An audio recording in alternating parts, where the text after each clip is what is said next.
Welcome to the People Forward Leadership Podcast. I'm your host, Dr. Carol Parker Walsh. As an expert in transformational leadership and human development, and the creator of People Forward Leadership, I'm here to help you create thriving, engaged teams and unstoppable leaders. In each episode, we'll explore the strategies and insights that will elevate your leadership impact and drive lasting results. Get ready for a transformative journey filled with actionable steps. Let's go. Welcome to the podcast. I often say that growth always comes out in the messy middle, not in the planning stage or the retreat or not after you figured everything out, but in the mess, through the mess, actually. In fact, I think that's the purpose of the messy middle. The hard part, however, is that I think that most leaders try to resist it instead of allowing themselves to actually sit in it. And sitting in it means not rushing to a resolution or jumping to some perceived happy ending, because let's be honest, there's no such thing, but actually staying present to whatever the mess is trying to teach you, train you for, or strengthen in you. When you avoid the mess, you limit your growth edges. You undermine all of your growth opportunities. I mean, that's where it happens. And ultimately, you stay exactly where you are, not growing, not changing, not evolving, just where you are. And that's what we're going to unpack in this episode. And we're going to do it through the lens of a few of my guests from this season of the podcast, specifically Sean Donahue, Denisha Martinez, and Tracy Rossi. As I reflected on their episodes, I felt that each one of them showed a different version of their own messy middles and what becomes possible when you stop trying to get out of it and instead allow yourself to actually go through it. So let's start with the messiness of conflict. And we're going to talk about three different messes. And the first one is the messiness of conflict. Now, when it comes to conflict, I'm not talking about the dramatic kind that is a huge blow up that ultimately lands you in HR. What I'm talking about is the everyday subtle kind, the insidious conflict, if you will, the disagreement in the room that nobody names, the tension between two people on a team that everybody can feel, but nobody wants to address, the feedback that needs to be given, but it keeps getting pushed back week after week after week, the toxic positivity of niceness that people don't want to say things because they don't want to hurt anyone's feelings. The conflict that has actually built up more in your mind because you think it's going to be huge and horrible to manage, but in reality, this is really a conversation. Now, most of us were taught explicitly, or just by watching other leaders around us, that conflict is bad, that is evil, it's something to get through as fast as possible, something to smooth over, to manage down, and especially to avoid at all costs. In fact, most leaders feel that if their team is engaging in conflict, they're doing something wrong. They're not realizing that healthy conflict is a sign of psychological safety. There are such things as bad conflict when there's not resolution or people don't know how to manage their emotions or have conversations. That's not good conflict. But healthy conflict is something different, and you want that. You want to be able to teach your people how to engage in healthy conflict. Somewhere along the way, we picked up the message that conflict means something's broken, and that if you're in conflict, something is wrong with your communication or your leadership. But that's not true. And Sean Donahue, the CEO of North County Transit District, confirmed that for me. In fact, he doesn't try to eliminate conflict. He said he actually recruits for it.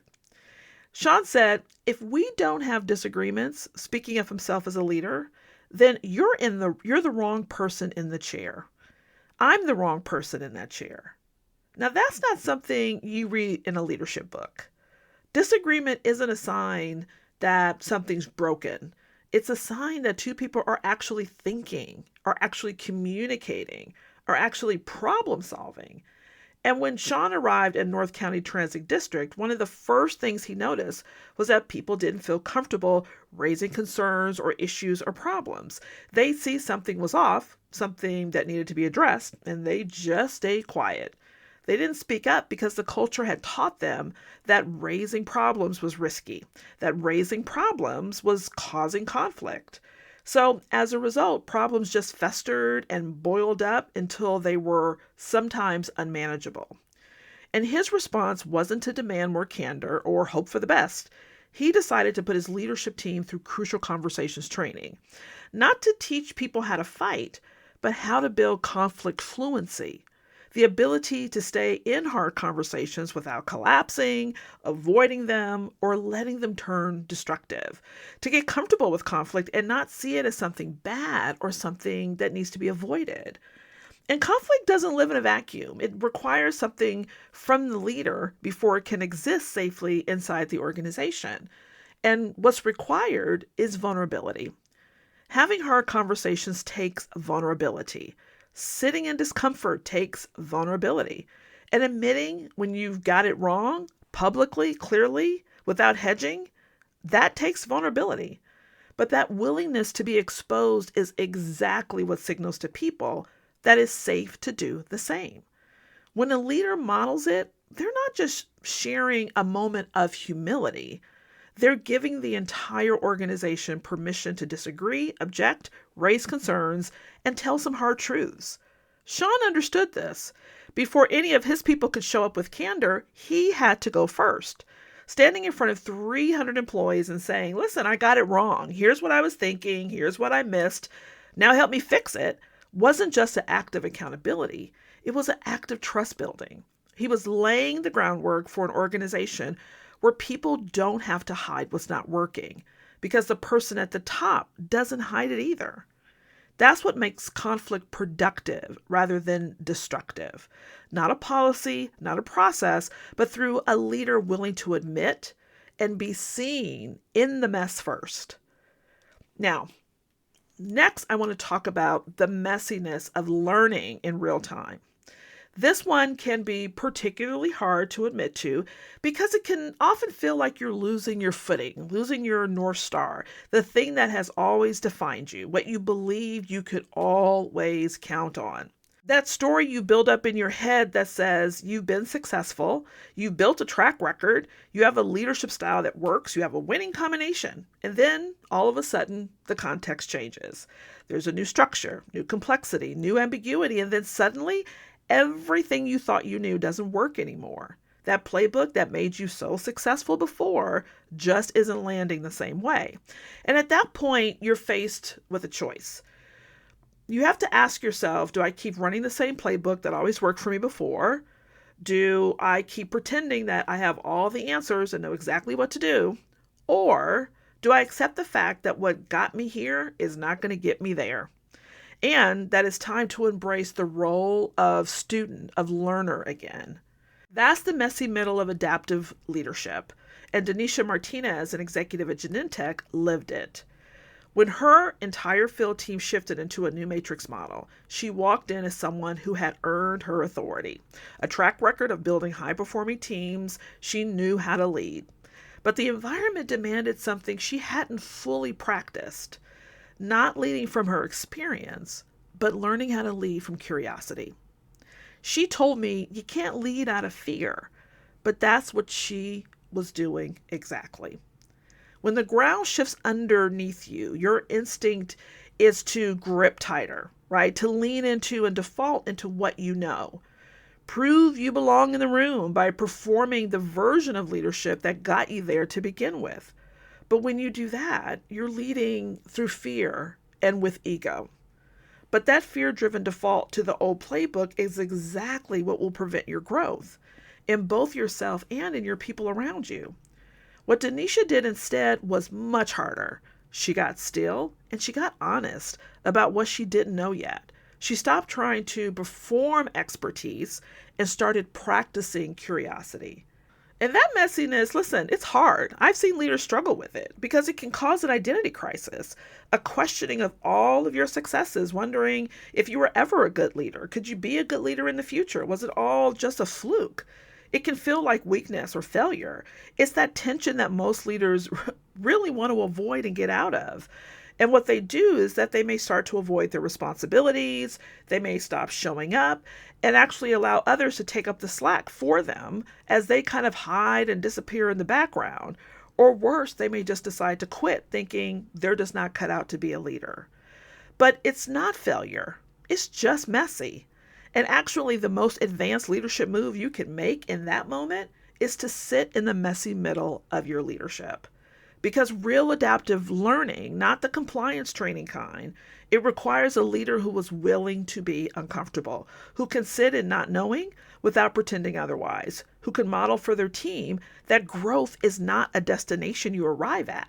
It's a practice that you return to over and over and over again.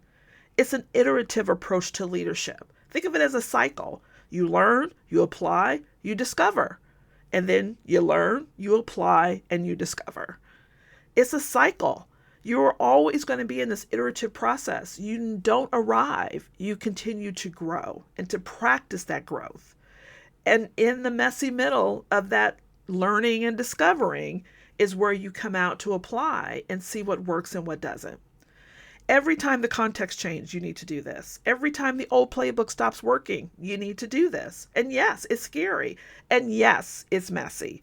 But on the other side is your new level of leadership, an evolved level of leadership. What Denisha described on the other side of that season wasn't just that she was stronger. It was that her team trusted her more, precisely because she had shown them what it looked like to keep growing under pressure. That's the return on staying in the messiness of adaptive learning.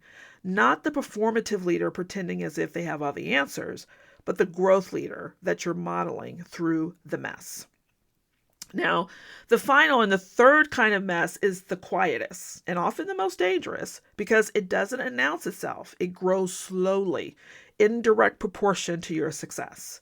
I call it the messiness of maintaining trust. It usually starts with big growth in your organization where there's more complexity, more responsibility, more time spent in rooms with boards, executives, and partners, and less time spent in the hallways or the informal check-ins or the conversations that aren't on anyone's agenda. And before long, you're nothing more than a title instead of a leader. You're just a function. You're a mystery. And the people closest to the work stop feeling seen and known by the person at the top. And here's where it can get costly. When people don't feel connected to their leader, they stop trusting their direction. When they stop trusting their direction, they disengage from the mission. And when they get disengaged from the mission, you start losing your best people first. Because listen, high performers always have an option. And the ones who stay, well, they start filling the silence. Rumors form, silos harden, and people stop raising issues because, listen, nobody's listening anyway. The leader, now further removed, starts interpreting this as a performance problem, as an employee problem, and your employees begin interpreting the leadership's absence as a lack of them actually caring. Each side blames the other, and let's be honest, neither side at this point is entirely wrong. What you're left with is the full spiral of low engagement, high turnover, a fractured culture, and eventually a reputation that precedes you in the worst possible way. Basically, what you have is a mess. And the most painful part of that, leaders either don't see it coming, or when they do, they don't deal with it immediately or deal with it well. They're not pulling away intentionally. They're just managing up or trying to execute strategy or solve the problems right in front of them. Distance isn't a decision, it just became the default, which is exactly why catching it and choosing differently in that moment to say, stop, this has gone too far, let me dive into the mess, and choosing not to ignore or avoid it is such a defining leadership act and such a necessary leadership act. That's what Tracy Rossi, executive director of Friends of the Children in Portland, did. She leads one of the most admired nonprofits in the region, and 11 consecutive years of being voted the most admired is exactly why she has that title. And at some point, she looked up and noticed a distance has started to grow. Her responsibilities had expanded. The informal touch points that she used to have with her people were disappearing, and she knew she had to do something different. She said, I didn't want my leadership to be a mystery. So what she did was to reinstate what she did years ago when she first started, which is what she calls friendly 15s. And these are 15 minutes with every member of her staff on a regular cadence, not to check on performance, not to move work forward, but just to stay in relationship with her people. So they didn't lose touch of her and she didn't lose touch of them. She did this because she knows that you can't build a culture without people telling you the truth. If your only contact with them is just through tasks or no contact at all. Trust isn't built in all hands-on meetings or performance reviews. It's built in those 15 minutes, in those small conversations, those micro opportunities of getting to know people. That's where leaders have an opportunity to really stay tuned to the pulse of what's happening in their organization. But most leaders think they're too busy to have these type of conversations because they have so many other competing obligations. Really, as Tracy was telling me this, it just reminded me, and it was a full story and a nod back to what she shared about the community her grandmother built and fostered in the beauty salon she had in the community. It's remembering what someone told you 6 months ago and then asking about it again. It's being present in a conversation that has no immediate deliverables. Now, I know this creates tension between leaders who want to be available and those who are drowning in legitimate demands. There's always something more urgent, more visible, more measurable pulling at your attention. I get that. But relationship level work rarely screams the loudest, but it needs the most attention. So, unfortunately, because it doesn't scream the loudest, it gets deprioritized. Not out of negligence, but out of the relentless math of your packed calendar. And over time, when it starts to build up, avoidance, it just gets easier. You get used to the distance. You actually look forward to the distance because you don't want to deal with the mess that got created because of the distance. You build workarounds. You tell yourself the team is fine, the work is moving, and things are holding together. But what you're really doing is choosing the short-term comfort of not diving in over the long-term return of actually doing it. Because when you do go in, when you stay in relationship, when you make the time and show up for those 15-minute conversations that wasn't on your calendar, you actually come out more connected, more informed, and a better leader as a result. In this case, the mess becomes the actual medicine. Those friendly 15s aren't a program. They're an example of a leader diving into the messy middle, refusing to let organizational growth become the excuse for why she stopped showing up for her people. So there you have it. Those are the tensions. Those are the messy middles that you have to be comfortable learning how to spot, but also how to sit in so that on the other end, you can find growth. Here's what I want to leave you with. The messy middle isn't a sign that something's wrong with your leadership. It is your leadership, at least the part that actually develops you into a great leader. The ridiculous notion that you always have to be right, you always have to have the answer, always have to look like you've got it together, that's what keeps you from just facing the messy middle, but being okay while you're in it. Sean stayed in the conflict mess and built a culture of truth-telling. Denisha stayed in the learning mess and came out as a leader her team trusted more. And Tracy stayed in the trust mess and chose relationships over convenience. All three of them could have taken the easy exit, but none of them did. And that's the question I want to leave you with today. Where are you taking the easy exit right now? What tension are you smoothing over or avoiding? What discomfort are you rushing past? What messiness are you trying to avoid or clean up before you've learned what it has to teach you? That's where your next leadership is. Not on the other side of the mess, but in the willingness to stay in it. I want to thank you for joining me, and until next time, keep leading people forward. I'll see you soon.